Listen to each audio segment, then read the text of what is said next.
ನೋಡಿ, ಒಂದು ಕಡೆ ಅವರೇ ಹೇಳ್ತಾರೆ ಕರ್ನಾಟಕ ಶಾಂತಿಯ ತೋಟ. ನಾವೇನ್ ಇಲ್ಲ ಅಂದಿದ್ವಾ? ಕರ್ನಾಟಕ ಶಾಂತಿಯ ತೋಟ. ಈ ಶಾಂತಿಯ ತೋಟಕ್ಕೆ ಬೆಂಕಿ ಹಚ್ತಾ ಇರೋರು ಯಾರು? ಕಾಂಗ್ರೆಸ್ನವರ ತಾನೆ. ಹಿಜಾಬ್ ಅಂತಕ್ಕಂಥದ್ದು it is A identity of A religion. ಒಂದು ಧರ್ಮದ ಹೆಣ್ಣು ಮಕ್ಕಳು ಉಡುಗೆ ತೊಟ್ರೆ ಇವರು ಇಂಥ ಧರ್ಮದವರು ಅಂತ ಹೇಳ್ಬಹುದು. ಆ ರೀತಿ ಧಾರ್ಮಿಕ ವಿಚಾರಗಳು ಶಾಲಾ ಕಾಲೇಜುಗಳಲ್ಲಿ ನುಸುಳಬಾರದು. ಆ ಕಾರಣಕ್ಕೆ ನಾವೆಲ್ಲರೂ ಸಮವಸ್ತ್ರಗಳನ್ನ ಅಲ್ಲಿ ಮಾಡ್ತಕ್ಕಂಥದ್ದು ಅದೇ ಕಾರಣಕ್ಕೆ.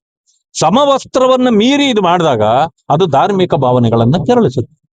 ಅದಕ್ಕೆ ನಾವು ಹೇಳಿದ್ವಿ ಕೇಸರಿ ತೊಡಬಾರ್ದು, ಹಿಜಾಬು ಹಾಕ್ಬಾರ್ದು. ದೊಡ್ಡ ಗೊಂದಲ ನಮ್ಮ ಕಾಲದಲ್ಲಿ ಆಯ್ತು. ಆವತ್ತು ಕೂಡ ಕಾಂಗ್ರೆಸ್ನವರು ಅದನ್ನ ಬೆಂಬಲಿಸಿ ಹೊರಟಿದ್ರು. ಇವತ್ತು ಕೋರ್ಟಲ್ಲಿ ಕೇಸ್ ಹಾಕಿದಾಗ ಅದಕ್ಕೆ ಸ್ಟೇ ಕೊಡ್ಲಿಲ್ಲ. ಇಲ್ಲ, ಅದು ಕಾಲೇಜ್ ಇದಕ್ಕೆ ಬಿಟ್ಟ ವಿಷಯ, ಶಾಲಾ ಕಾಲೇಜುಗಳು ಯೂನಿಫಾರ್ಮ್ ಇರಬೇಕು, ಅದಕ್ಕೆ ಬಿಟ್ಟ ವಿಷಯ ಅಂದ್ರು. ಆದ್ರೂ ಯಾರೋ ಹೋಗಿದ್ದಾರೆ ಸುಪ್ರೀಂ ಕೋರ್ಟ್ಗೆ, ಆದೇಶ ಏನು ಬಂದೇ ಇಲ್ಲ. ಆದ್ರೆ ಯಾರು ಕೇಳಿಲ್ಲ ನಮ್ಗೆ ಹಿಜಾಬ್ಗೆ ಅವಕಾಶ ಕೊಡಿ ಅಂತ. ಆದ್ರೆ ನೀವ್ಯಾಕೆ ಕೊಟ್ರಿ ಅಂದ್ರೆ ಬೆಂಕಿ ಹಚ್ಚಬೇಕು ಅನ್ನೋದೇ ನಿಮ್ಮ ಉದ್ದೇಶ. ಹಿಂದೂ ಮುಸ್ಲಿಂ ಗಲಾಟೆ ಆಗ್ಬೇಕು ಅನ್ನೋದು ನಿಮ್ಮ ಉದ್ದೇಶ. ಅದರಲ್ಲಿ ನೀವು ಬೆಂಕಿ ಕಾಯಿಸ್ಕೊಳ್ಬೇಕು ಅನ್ನೋದು ನಿಮ್ಮ ಉದ್ದೇಶ. ನಾವು ಅದಕ್ಕೆ ಯಾವುದೇ ಕಾರಣಕ್ಕೂ ನಾವು ಅದಕ್ಕೆ ಅವಕಾಶ ಕೊಡೋದಿಲ್ಲ. ನೀವು ಇದನ್ನು ಮುಂದುವರಿಸಿದ್ದೆ ಆದ್ರೆ ರಜಾ ದಿನಗಳಿದೆ, ಮುಗಿದ ತಕ್ಷಣ ಅದಕ್ಕೆ ನಿಮಗೆ ಉತ್ತರ ಸಿಗುತ್ತೆ. ಸರ್, ಚಿಕ್ಕಬಳ್ಳಾಪುರ ಶಾಸಕರು ನಾಪತ್ತೆ ಆಗಿದ್ದಾರೆ ಅಂತ ಜನ ಹೇಳ್ತಾ ಇದ್ದಾರೆ. ಯಾವುದೇ ಅಭಿವೃದ್ಧಿ ಕೆಲಸಗಳು ಮಾಡ್ತಾ ಇಲ್ಲ ಅಂತ ಹೇಳಿ ಹೇಳ್ತಿದ್ದಾರೆ. ಏನ್ ಹೇಳಕ್ ಇಷ್ಟಪಡ್ತೀರಿ ಸರ್? ಚಿಕ್ಕಬಳ್ಳಾಪುರ ಜನನೇ ಅವ್ರನ್ನ ಗೆಲ್ಸಿರೋದು. ಈಗ ಚಿಕ್ಕಬಳ್ಳಾಪುರ ಜನರೇ ಹೇಳ್ತಾವ್ರೆ ಅಂದ್ರೆ ನಾನು ಯಾಕೆ ಹೇಳ್ಬೇಕು ಅವ್ರ ಬಗ್ಗೆ? ಅಲ್ವಾ? ಅವರು ಬಹಳ ಕೆಲಸ ಇರ್ತದೆ ಅವ್ರಿಗೆ. ಈ ರಾಜ್ಯ ಸುತ್ತೋದಿದೆ, ಅಲ್ಲಿ ಎಲ್ಲೆಲ್ಲಿ ಪಾಪ ಪರ್ಕೆ ಎಲ್ಲ ದಾವಣಗೆರೆಗೆ ಹೋಗಿ ಪರ್ಕೆ ತೋರಿಸಿದ್ರು ಜನ, ಕಾಲಿಂದೆಲ್ಲ ಕೈಗೆ ತಗೊಂಡ್ರು. ಯಾಕೆ ಬೇಕು? ಸೊ ಮೊದಲನೇ ಸಾರಿ ಗೆದ್ದಿದ್ದಾರೆ, ಜನ ವಿಶ್ವಾಸದಿಂದ ಗೆಲ್ಸಿದ್ದಾರೆ. ಸೊ ಜನರ ಸಂಪರ್ಕದಲ್ಲಿದ್ದು ಜನ ಕಲ್ಯಾಣದ ಕಾರ್ಯಗಳನ್ನು ಮಾಡಿದ್ರೆ ಮುಂದೆನೂ ನೆನ್ಕೊಳ್ತಾರೆ. ನಾನ್ ನಿಮ್ಮ ಮೂಲಕ ಅವ್ರಿಗೆ ಸಲಹೆ ಕೊಡೋದು ಇಷ್ಟೇ. ನಾನು ಮಾತೆತ್ತಿದಾಗೆಲ್ಲಾನು ಪಾಪ ಹೇಳ್ತಿರ್ತಾರೆ ನಮ್ ನಾರಾಯಣ ಸ್ವಾಮಣ್ಣ ಅಂತ. ಅಣ್ಣ ಅಂದಾಗ ನಾನು ಆತನ ತಮ್ಮ ಅನ್ನದೆ ನಾನು ಬೇರೆ ಅನ್ನೋ ಅನ್ನಕ್ ನನ್ಗೂ ಆಗಲ್ಲ. ಆದ್ರೆ ನನ್ನ ತಮ್ಮ ಎಲ್ಲರ ಜೊತೆಯಲ್ಲಿ ಸೇರಿ ಒಳ್ಳೆ ಕೆಲಸ ಮಾಡ್ಲಿ, ಒಳ್ಳೆ ಹೆಸರು ತಗೊಳ್ಳಿ. ಇಲ್ಲ ಅಂತಂದ್ರೆ ರಾಜಕಾರಣದಲ್ಲಿ ಯಾರು ಶಾಶ್ವತ ಅಲ್ಲ, ಮನೆಗೆ ಕಳಿಸ್ಬಿಡ್ತಾರೆ. ಅದನ್ನು ಮಾಡಕ್ ಹೋಗ್ಬೇಡ ಅಂತ ಅಷ್ಟೇ ಹೇಳ್ತೀನಿ. ಸರ್, ಒಂದ್ ವೇಳೆ ಚಿಕ್ಕಬಳ್ಳಾಪುರದಲ್ಲಿ ನಿಮ್ಗೆ ನಿಲ್ಲಕ್ಕೆ ಅವಕಾಶ ಕೊಟ್ರೆ ನೀವು ನಿಮ್ಮ ಪಕ್ಷ ಏನಾದ್ರು ಅವಕಾಶ ಕೊಟ್ರೆ ಚಿಕ್ಕಬಳ್ಳಾಪುರದ ಈ ಸಾರಿ ಎಲೆಕ್ಷನ್ ನೀವೇನಾದ್ರು ಕಂಟೆಸ್ಟ್ ಮಾಡ್ತೀರಾ? ಆ ರೀತಿ ಏನು ಚಿಂತನೆ ಇಲ್ಲ. ನಮ್ಮ ಪಕ್ಷದ ಮುಖಂಡರುಗಳು ಏನಾನ ಹೇಳ್ಬಿಟ್ರೆ ಆತರ ನಾನು ಅವ್ರ ಮಾತನ್ನು ಮೀರಕ್ಕಾಗಲ್ಲ. ಯಾಕಂದ್ರೆ ನಾವು ಪಕ್ಷದ ಶಿಸ್ತಿನ ಸಿಪಾಯಿಗಳು. ಆದ್ರೆ ಅಂತ ಪರಿಸ್ಥಿತಿ ಉದ್ಭವ ಆಗೋದಿಲ್ಲ. ಚಿಕ್ಕಬಳ್ಳಾಪುರಕ್ಕೂ ನಿಮ್ಗೆ ಹೆಂಗೆ ಸರ್ ನಂಟು ಹೆಂಗಿದೆ ಸರ್? ನಾನು ಪಕ್ಕದಲ್ಲಿ ದೇವನಹಳ್ಳಿ ಅವನ್ ಸ್ವಾಮಿ, ನಾನು ಇಲ್ಲಿ ವಿಜಯಪುರದ ಪಕ್ಕದಲ್ಲಿ ಬೀಡಿಗಾನಹಳ್ಳಿ ಅವನ್ ನಾನು. ಸೊ ಅದಕ್ಕೆ ಅಲ್ಲಿ ಚುನಾವಣೆಗೆ ನಿಲ್ಬೇಕು ಅಂತೇಳಿ ಪ್ರಯತ್ನ ಮಾಡಿದ್ದೆ ಹಿಂದೆ 2018ರಲ್ಲಿ. ಅಲ್ಲಿ ನಿಲ್ಬೇಕು, ಅದೇ ರಿಸರ್ವ್. ಇಲ್ಲಿ ರಿಸರ್ವ್ ಇಲ್ಲ, ಇಲ್ಲಿ ನಾನು ಬರಕ್ಕೂ ಆಗೋದಿಲ್ಲ. ಅದರಿಂದಾಗಿ ನಾನೇನ್ ಕಂಟೆಸ್ಟ್ ಮಾಡ್ಬೇಕು ಅನ್ನೋ ಆಸೆಯಲ್ಲಿ ನಾನೇನಿಲ್ಲ. ಪಕ್ಷ ಕಟ್ಟಬೇಕು. ಆಮೇಲೆ ಒಂದು ತಿಳ್ಕೊಳ್ಳಿ, ಈ ಹ್ಯಾಂಕಿ ಪ್ಯಾಂಕಿ ಅಂತ ಹೇಳ್ತಾರೆ, ಅದು ನಡೆಯಲ್ಲ ಈ ಪಕ್ಷದಲ್ಲಿ. ಲಾಬಿ ನಡೆಯಲ್ಲ ಈ ಪಕ್ಷದಲ್ಲಿ. ನನ್ನಲ್ಲಿ ಯೋಗ್ಯತೆ ಇದ್ದಿದ್ದರಿಂದ ಯೋಗ್ಯನನ್ನ ಯೋಗ್ಯ ಏನೋ ಕೆಲಸಕ್ಕೆ ನೇಮಿಸ್ತಾರೆ ನಮ್ಮ ಪಕ್ಷದಲ್ಲಿ. ಅದು ಕಾಂಗ್ರೆಸ್ ಅಲ್ಲಿ ನಾನು 40 ವರ್ಷ ದುಡ್ದಿದ್ದೆ, ನನ್ನನ್ನು ಗುರುತಿಸ್ಲೇ ಇಲ್ಲ ಅಲ್ಲಿ. ಇವತ್ತು ನೋಡಿ, ನಾನು ಬರೀ 8-9 ವರ್ಷ ಆಯ್ತು ಇಲ್ಲಿ ಬಂದು, ಅಲ್ವಾ? ಇವತ್ತು ವಿರೋಧ ಪಕ್ಷದ ನಾಯಕನನ್ನು ಮಾಡಿದ್ದಾರೆ ಅಂದ್ರೆ ಯೋಗ್ಯ ವ್ಯಕ್ತಿಗೆ ಯೋಗ್ಯ ಸ್ಥಾನಮಾನ ನಮ್ಮಲ್ಲಿ ಕೊಡ್ತಾರೆ, ಗುರುತಿಸ್ತಾರೆ. ಅದನ್ನ ಮಾಡಿದ್ದಾರೆ. ಅದರಿಂದಾಗಿ ನಾನು ಯಾವುದೇ ಕಾತರ ಪಡ್ಬೇಕಾಗಿಲ್ಲ. ನನ್ನ ಅವಶ್ಯಕತೆ ಇರೋವರೆಗೂ ನನ್ನ ಪಕ್ಷ ಎಲ್ಲಿ ನನ್ನನ್ನು ಹೇಗೆ ಬಳಕೆ ಮಾಡ್ಬೇಕು ಅನ್ನೋದು ಗೊತ್ತಿದೆ. ಎಲ್ಲರನ್ನು, ನನ್ನ ಮಾತ್ರ ಅಲ್ಲ, ಎಲ್ಲರನ್ನು. ಅದೇ ನಂತರ ಇವತ್ತು ಅನ್ಯಾಯಕ್ಕೊಳಗಾಗಿರೋರು ಕಾಂಗ್ರೆಸ್ನಲ್ಲಿ ಬಹಳ ಜನರಿದ್ದಾರೆ.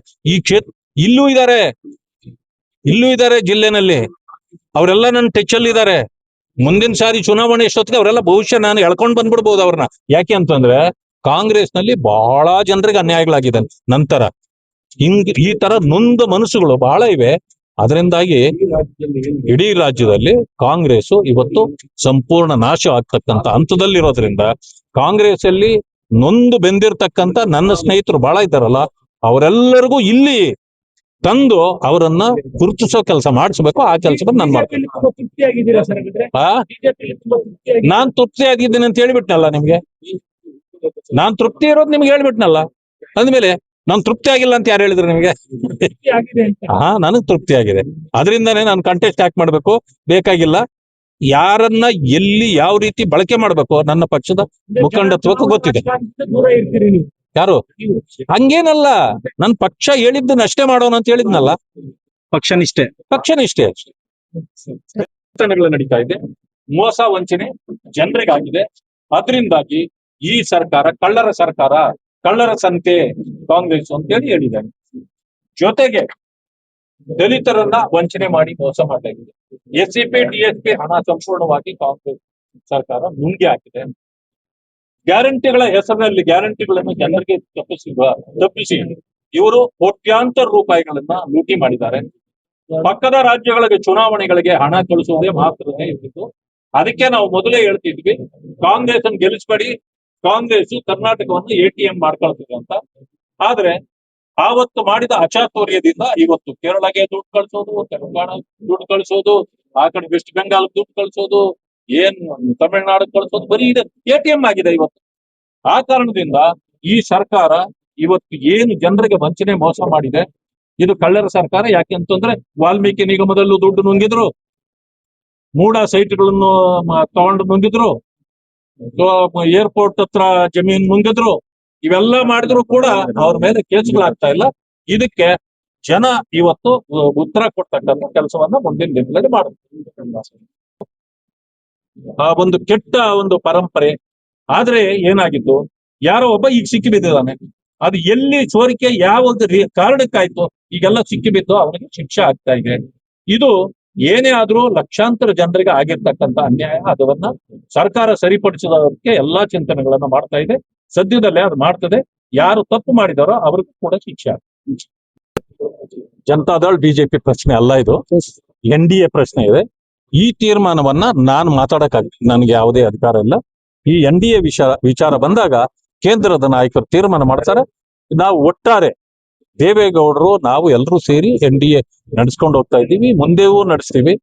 ಅದೇನೇ ತೀರ್ಮಾನಗಳಾಗ್ಬೇಕಾದ್ರೆ ಕೇಂದ್ರ ಅವ್ರು ಹೇಳಿದ್ದಾರೆ, ನನ್ನ ಆಯ್ಕೆ ಮಾಡೋದಾದ್ರೆ ಕರ್ನಾಟಕ ರಾಜ್ಯದಿಂದ ಆಯ್ಕೆ ಮಾಡಿ, ಬೇರೆ ಸ್ಟೇಟ್ ಇಂದ ಆದ್ರೆ ನಾನು ಹೋಗೋದಿಲ್ಲ ಅಂತ ಹೇಳಿ. ಅಲ್ಲಲ್ಲ, ಅದು ಅವ್ರಿಗೆ ಬಿಟ್ಟ ವಿಷಯ. ಯಾಕಂತಂದ್ರೆ ಅವರನ್ನ ಗೌರವಿಸುವುದು ನಮ್ಮ ಕೆಲಸ. ಅವ್ರನ್ನ ಎಲ್ಲಿ ಯಾವ ರೀತಿ ನಡೆಸ್ಕೊಳ್ಬೇಕು ಅನ್ನೋದು ಕೇಂದ್ರದ NDA ನಾಯಕರಿಗೆ ಬಿಟ್ಟ ವಿಷಯ.